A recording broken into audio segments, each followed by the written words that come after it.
Greetings, Inquisitors. Welcome to the Holocron. This is the week 157 update for the Darth Loquitur account. I go through this account's progress every week. All the characters, ships, upgrades, everything I'm doing for the account so that you all can follow along. This week we have an interesting set of upgrades. As we get started, please remember to use that like button. Helps me, helps the channel. I would appreciate it if you could do that for me. All right, week 157. We're working on Jedi Master Luke. We've got him unlocked, but due to all of the other projects we've had going on, we were completely out of Kyro computers. So we had to stock up on those throughout the week. We almost got it, but not quite. Princess Nisa goes to 7 stars, so we're done with that character now for the Leia journey. Hondo Onaka, we had started farming that character. Last thing that we need for the Afra journey, but then with the Lightspeed bundles, everything kind of changed. But he's almost, you know, he's halfway to 7th star already. Well, he's 6th star, halfway to 7th star, so the only problem is that even if we got him, he would take lower priority than a lot of the other projects that we're working on right now. So we'll build him up, we'll get him going, but it's probably going to be a while before we can get him to relic level and do the Afra journey. Here we're working on Embo. That is a character that we want to get reliced and add to the Jabba team for Territory Wars. Makes the Jabba team quite a bit better, so we'll keep working on him. Get him up to relic level sometime during the Leia journey. That's the plan anyway. Wampa, we've had Wampa at relic 7 for a long time on the Opticio account. I did take my Wampa to relic 8, and I modded him much more offensively, and I found that to be very interesting. Taking him to relic 8 gave him a lot more offense, a lot more options for what we could take out. Mostly with Sith Eternal Emperors who do have like a Wat Tambor or something like that already in the team. So we take Wampa up to relic 8. We're going to outfit him to be a Sith Eternal killer. Specifically, he'll still do all the stuff that he always did anyway. Alright, here we're doing mod work for the week. We got a bunch of gray mods that we could work on. This is a protection triangle, and I really wanted it to work out, but it did not work out. I invested a few too many slices in it, trying to get it to work out, but it was not to be. Here we're going through, we've got a protection arrow, and this is pretty nice because it has a good chunk of potency on it as well. So we're going to go ahead and take that to 6 dots and hit it with a couple slices. We get a whole mess of stuff. We get a bunch of offense, defense. So here we take a calibration on it, and we do get it to 20 speed, and we take another slice on it. It ends up at 20 speed with some potency and offense and defense, so it'll be a good mod. And I think at the end of the day, I'll probably be stealing the mod off of my gas for JML when he's relicked. So maybe that'll be a good mod to replace and keep gas in good shape. Here we're working on some other mods. Whole lot of stuff not working out. We get a speed hit here. We'll go ahead and take a try again. And we get to 14 speed. Again, the protection main stat on this triangle is pretty good. We want to work with that. But we get it to blue and we don't get a 4th roll. So we just lock it down and pretty much done with that for now. We'll work on this diamond here, miss on that. Got another triangle here, miss on that. Got a cross that we'll miss on, speed roll. I did take another poke at that because it had pretty good stats on it, but overall, that's what we're going to get out of the gray mods for the week. In the blue and green section, we had this nice green mod that hit 10 speed, so we're going to slice it twice to purple, and it doesn't hit, so we're stuck on that 10 speed. Here's a defense arrow. It's got decent speed on it, so we went ahead and invested in it, and we ended up with a defense arrow. We'll be able to use that somewhere on a tanky character. Then in the gold section, really not a whole lot to work on here. We got this purple mod at 15 speed. It doesn't hit going to gold. We'll just leave it lock it up and leave it there for now. This is 15 speed, but it's on 4 speed rolls already. So it's not a fantastic candidate to take up any further than that. All right, here for Wampa. What I'm going to do on Wampa is I'm actually going to mod him for offense. I'm going to put an offense set on him. I did tenacity on the Wampa that I had on my TCO project, and I was pretty happy with that. But in this case, I think we're going to go with offense.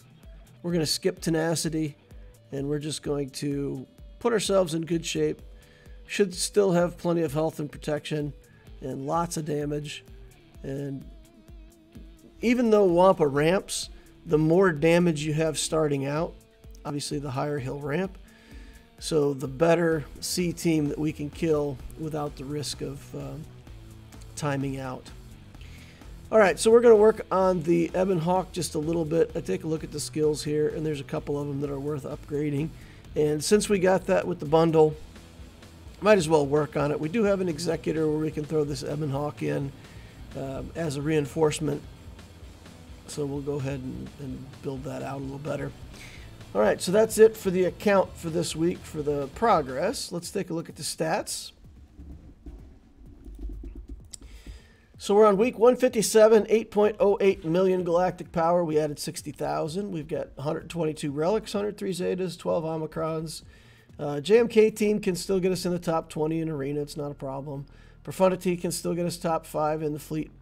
There are occasionally I do get pushed out of the top 5 in fleet.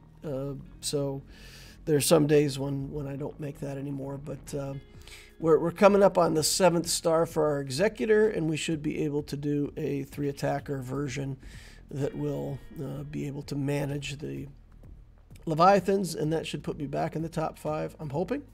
So middle of this month, we should be looking at getting that solved. And then we got JML on the books for next week for relic. Bronzium wiring, I didn't really work on bronzium wiring this week because JML didn't get enough gear to be relicked. I did take the relic on Wampa from 7 to 8, but that did not use any bronzium wiring. So we just gained 15 from events, and we went from 90 to 106. Next week, Rex, we'll have to take Nisa off the list. She's farmed up. We got Sabine and Zori that we're working on, and the B-28 bomber. In fleet, working on that scout, still working on Marin, and then with Cantina, got to farm up that Drogon a little bit, and got signal data requirements we got to meet. Mod slicing, 4 days a week, and mods 3 days a week. Refresh strategy is the same, 3 mods, 3 energy, 3 fleet, 3 Cantina every day. JML is unlocked and being geared up. After that, we'll go into SLKR and we'll work on Ray. We've got that Afra journey almost done, so we've got the robots already ready to go. We've got Sonostaros at gear 12, and if we built up that Hondo, we'd be 2 relics away from being able to grab Afra. So we'll see where that all fits into the grand scheme of things. I still have a Darth Revan that I've got to gear up, a Malak that I've got to unlock. So lots of stuff as background projects. Also unlocking SLKR, so even though I'm in a position to farm the Jedi Master Luke Ultimate, I am putting a lot more focus on SLKR over the next few weeks. And the plan is to, I guess, to try to optimize the dark and light side tokens since I'm getting both of them.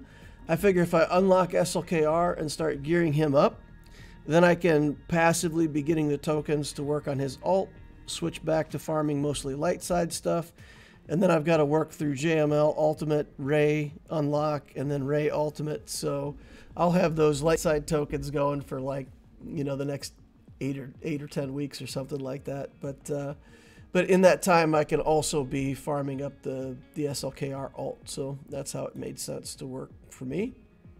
And I gotta admit, now I don't know if anybody else feels like this. You bought the Lightspeed bundles, and suddenly it feels like you're just behind. Like, you got SLKR you gotta build, you got Ray you gotta build. A lot of us were working on Leia. We got to get back to that project, and it just felt like for a couple of weeks that it was sort of, I won't say out of control, but I just had this feeling like I was way behind on stuff, and I felt like I should be able to get all this stuff done. And it's weird. I felt behind, even though with those purchases that we made with the Lightspeed bundles, we basically bought almost a year of progress. So on one hand, it's just organize it, get it all set up, and start executing the next steps. On the other hand, there was a mental part of this that I will admit, it affected me a little bit in a weird way, just where it felt like, oh my God, I got to get all this stuff, and it suddenly felt like I was in a hurry. So I had to take a step back and kind of like take a personal moment of reflection and say, look, okay, all we can do from here is just go back to basics. If I stop chasing the relics, like I found myself, working real hard to get the relics finished out for SLKR so I could qualify for that event.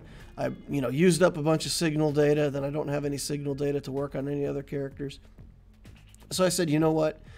Here's what I'm going to do. I'm just going to go back to the basics, go back to collecting materials the way I've always done, try to make the best, most efficient purchases out of the shop, acquire the gear in the most efficient ways that I know how. And then every week when I do these updates, I will take what I've got and I'll put it in the best place that I can figure out to put it and not force it. So for me, again, it's just psychology. It's just a way for me to say, look, whatever I get, that's what I get. There's no reason to be in a hurry. There's no reason to feel like I could have or should have done it faster or be tempted to spend money on it or anything like that. Just, go back to the basics, stick to the things that have always worked, and then I'll know.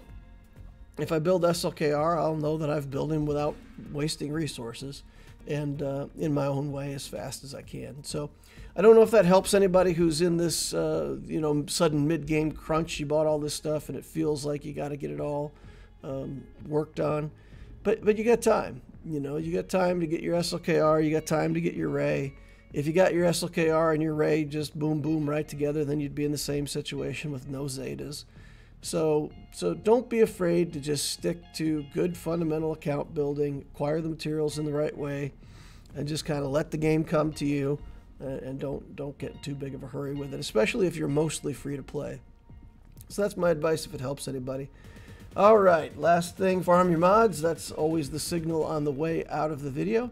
Thank you all for coming to watch. Appreciate each and every one of you. Remember to like if you haven't done that already. Subscribe to the channel to watch more stuff like this in the future. Notification tells you when I'm online. We do online streams for GAC and entertainment, do account reviews, try to help people with account building ideas, mods, whatever people want. So notification tells you when I'm online. You can jump in the chat and be part of the conversation. All right, and the last thing, there's a link to the Discord. If you haven't joined the Discord, it's one of the best places for new players to hang out. We got tons of resources over there for account building, for making good choices. Lots of experienced players that are willing to help new people out, give you guidance, kind of tell you, what you should do or what you shouldn't do, and give you good advice. So come on over, join us on the Discord. Hope to see you over there. Thank you all for watching, and we'll see you in the next Holocron.